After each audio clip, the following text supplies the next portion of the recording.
Ukraine anti-corruption agencies uncover major drone procurement graft scheme. PM directs to focus on overcoming consequences of floods, flash floods, landslides in Dien Bien, La, and Nghe An.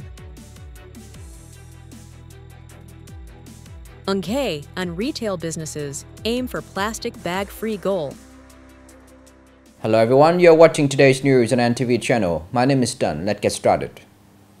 Ukraine's top anti-corruption agencies has announced for arrest after uncovering a new bribery scandal involving drone contracts signed at highly inflated prices.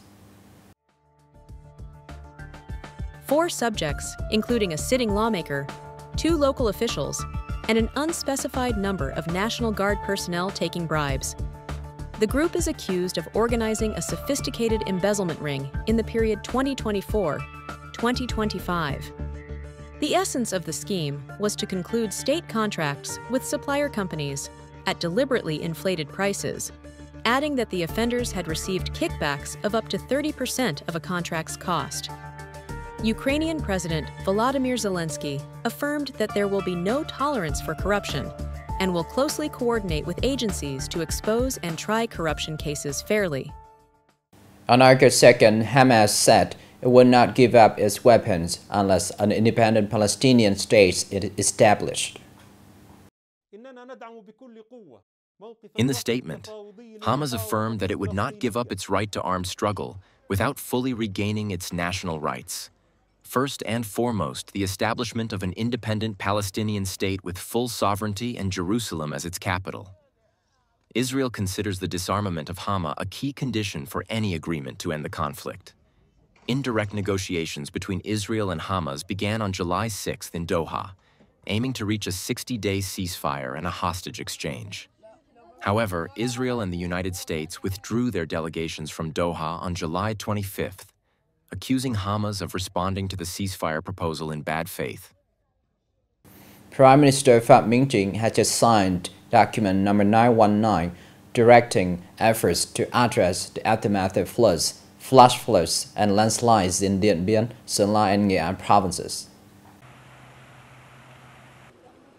In recent days, heavy rains have caused flash floods, landslides, inundation, serious damage to people and property, infrastructure, greatly affecting production and people's lives in the provinces of Dien Bien, La, and Nghe An.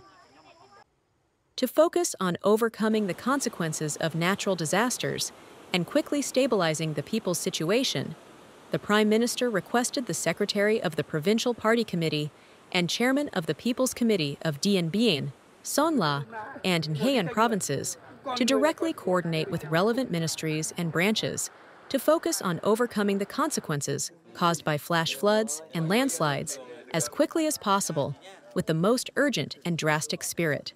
The Prime Minister requested to grasp the situation, needs for food, foodstuffs, domestic water, and other necessities of the people.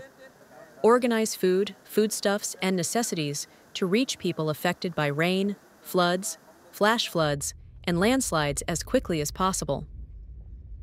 Coming up next are some dated news. To help communes overcome the consequences caused by storm number 3, Nghe An province has allocated and supported 317 billion VND to 35 communes in the area. This support is drawn from 2 sources, including the Provincial Budget Reserve and the Relief Fund through the account of the Provincial Fatherland Front Committee, of which the province has allocated and supported 3 communes, Non Mai, Mai Li, Tuong Duong, each with 27 billion VND, Muang Zen Commune with 22 billion VND, Muang Teep Commune with 20 billion VND, 7 communes including Hu Kiem, Naloi, Chieo Lu, Hu Kuong, Luang Min, Tam Thai, Tam Quang, each with 15 billion VND, Tri Le, 12 billion VND, Con Quang, 11 billion VND.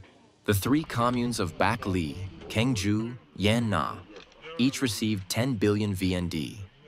These timely supports aim to help local people and authorities quickly overcome the consequences of storms and floods, stabilize their lives, and restore production.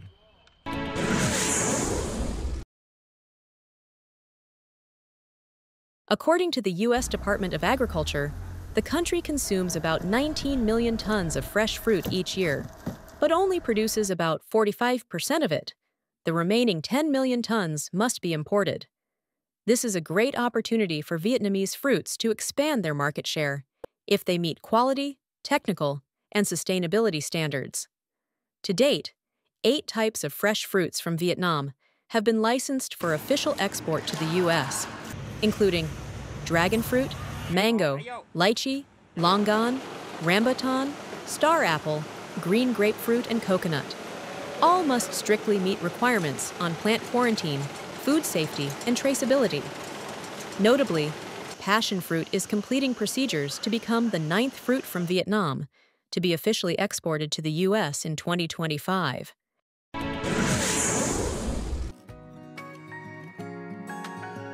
Mui Ne, one of Vietnam's famous beaches, has just been honored by the prestigious National Geographic Traveler magazine as Southeast Asia's leading sea sports destination, thanks to its beautiful landscape and storm-free climate. The sea here has quite special terrain and climate characteristics. Lots of wind, stable waves, dry weather almost all year round. In particular, Mui Ne is rarely directly affected by storms, helping outdoor sports activities take place smoothly in most months of the year. Besides its strengths in sea sports, Mui Ne is also an attractive resort and nature discovery destination for domestic and foreign tourists. Many small businesses in Nghe An are quietly making positive changes as saying no to plastic bags and switching to eco-friendly packagings. Despite challenges with cost and custom habits, they stay committed to their green, sustainable path.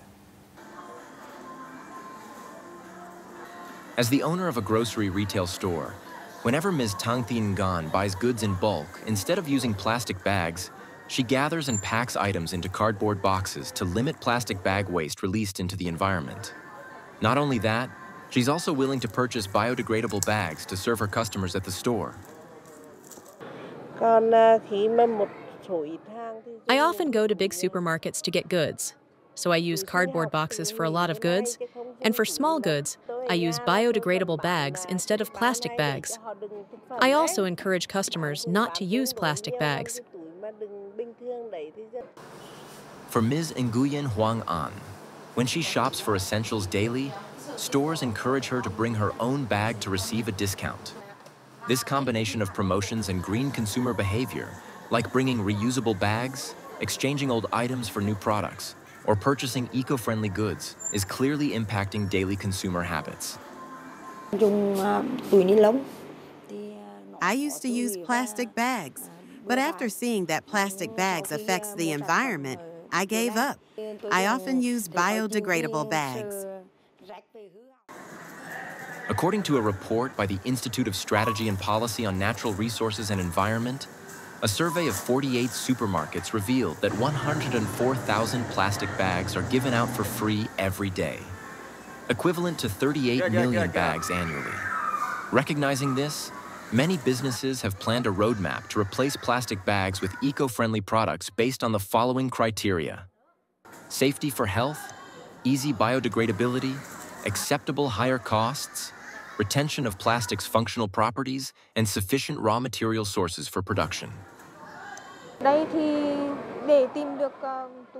Before, I found it very difficult to find biodegradable bags, but now biodegradable bags are becoming popular in small and large supermarkets.